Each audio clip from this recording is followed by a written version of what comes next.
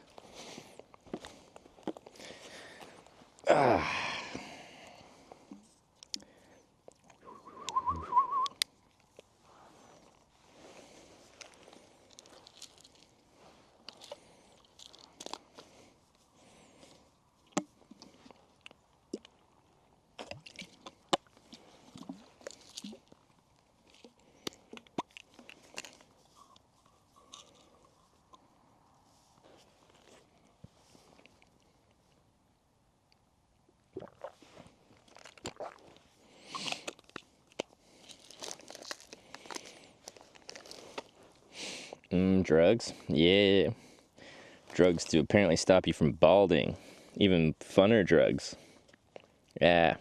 Okay, I gotta...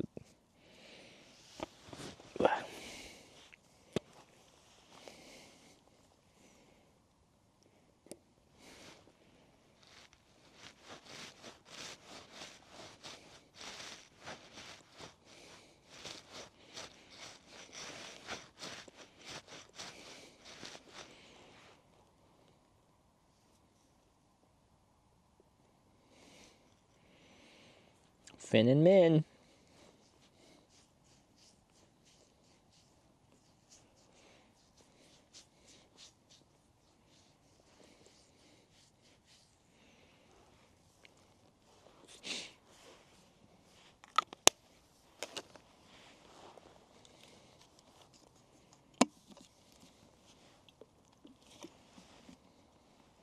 Breaks the bald and shave your noggin. I real might do that at some point, but I want to see if this is effective on me, because I do like having hair.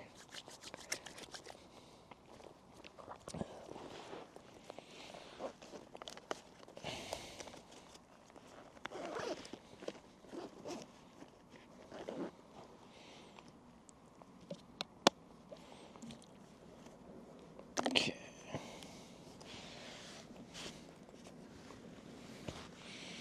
Alright, let's go inside a tent. Gross hair, but not on your head. What, as you get older? Yeah.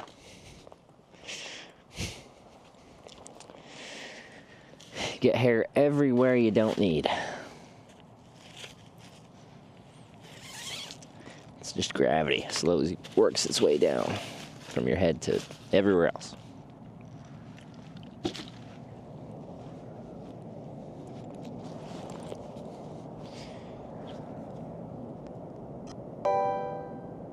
Some weird sounding thing over there. Zayfika cheered 100 bits. Basketball player emoji, comma basketball player emoji, oh comma my God. basketball player emoji, comma basketball player emoji. No, I learned how to skip it. Get out of here. With your really long alerts. Wait, listen, can you hear that?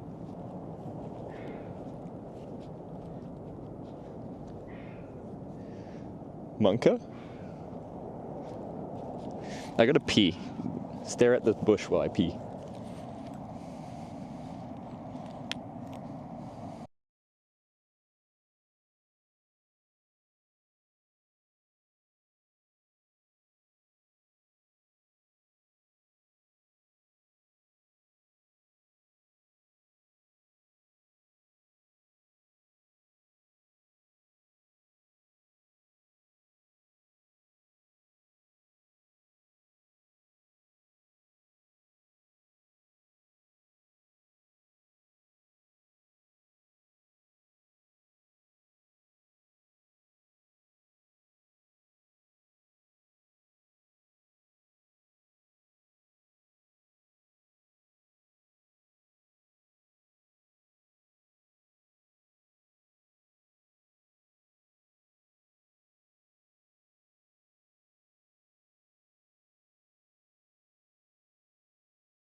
Stinging down some kind of grass? Oh, yeah.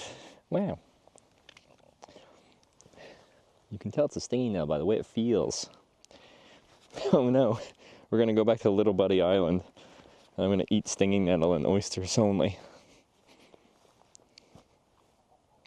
Foxes shagging? Maybe. It's okay, they're allowed to.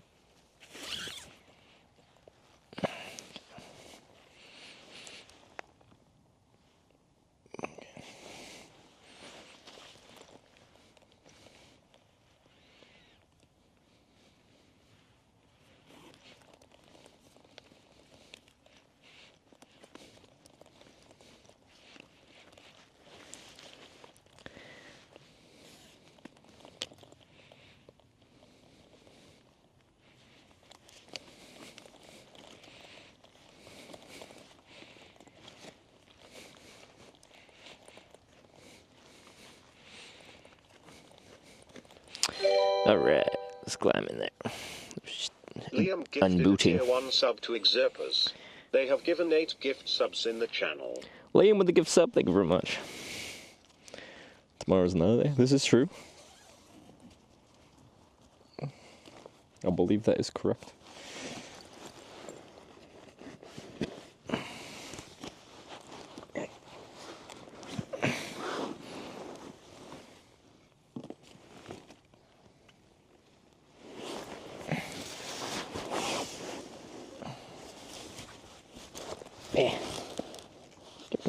Get down there. Okay, that's a little bit. Okay, it's falling over.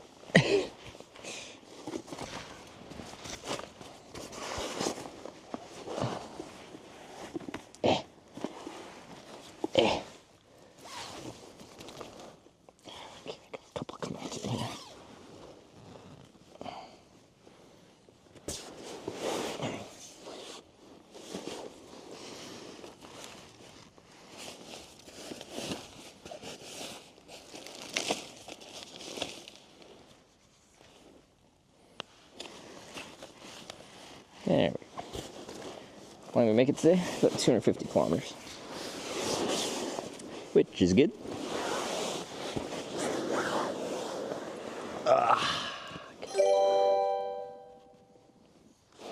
Zayfida cheered 100 bits. Basketball player emoji. Basketball Stop. player emoji. Where'd my phone go? Player emoji. Basketball player emoji. Basketball player emoji. Why? Basketball player emoji. I lost my stream phone. Basketball player emoji. I just had it. Basketball player Leave it emoji. outside. Basketball player I can't emoji. find it. Basketball player emoji. Basketball player Help me, Wyver.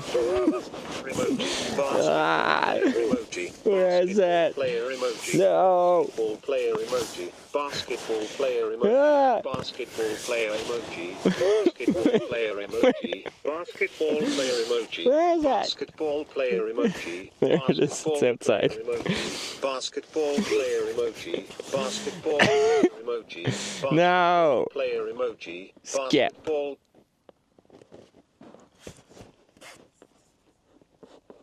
The heck?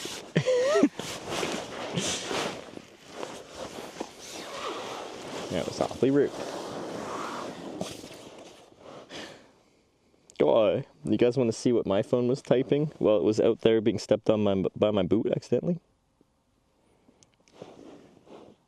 What does it mean? I feel like it's like in Morse code or something. Version 3 though.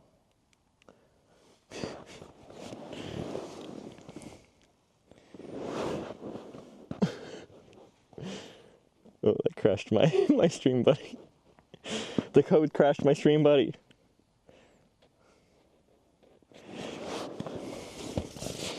Aren't you scared of snakes when camping? They're all the deadly Danish snakes. No, we're fine. Snakes don't like seek out humans.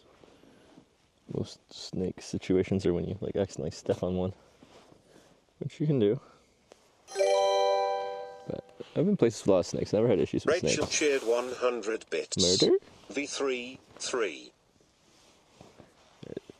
Oh, he's a big boy. Orchidita cheered 100 bits. V3 3.